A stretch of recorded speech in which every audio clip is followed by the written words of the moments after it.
Por encima de la ley. Le saluda su amigo Mario Rosales Betancourt para comentar de una iniciativa que seguramente está muy próxima a aprobarse, seguramente a partir del 1 de julio, que se inicia el periodo ordinario de sesiones en el Congreso de la Unión, se aprobará la ley de extinción de dominio. Hay un cambio muy importante porque, por ejemplo, la actual ley pues solamente es de unos 70 artículos. En cambio, la nueva ley son 135. Pero lo más importante es que establece una serie de cosas que por un lado muchos aplauden, porque realmente pues sí queremos desalentar a estos criminales que solamente buscan dinero y que pues si se les pega donde más les duele por el lado del bolsillo, pues se podrá tener una gran efectividad. Por lo mismo, pues sí es una cuestión importante que se dé la posibilidad de que los recursos que los criminales utilizan en contra de la sociedad regresen a beneficio de esta. Pero los planteamientos negativos, los planteamientos que se cuestionan, son de diversa índole.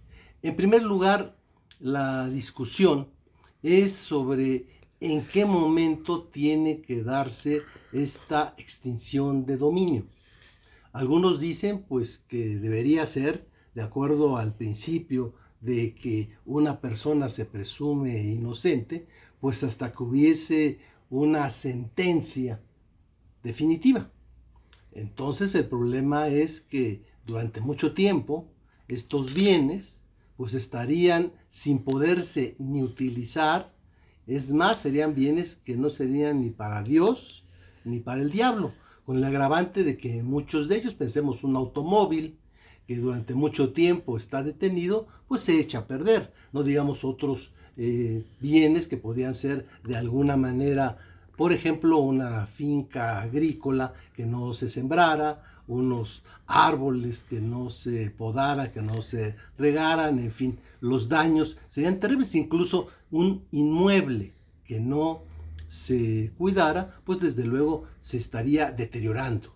Esto incluso explica el por qué en las subastas que se han hecho de automóviles y de casas que se han decomisado, se han quitado el dominio a los criminales, pues no se han vendido porque pues muchos no los quieren comprar porque saben que pues han estado mucho tiempo sin ser utilizados y por lo mismo pues seguramente sufrieron mermas y daños.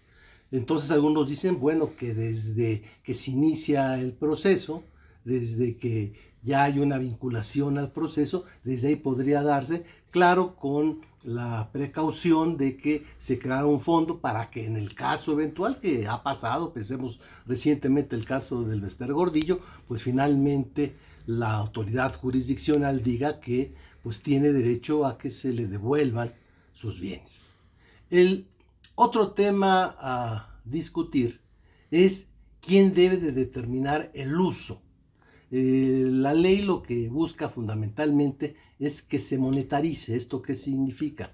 Que lo más rápido posible se venda para obtener dinero y ese dinero utilizarlo por programas sociales. Esto es, que sea el llamado gabinete social el que decida el destino de esto.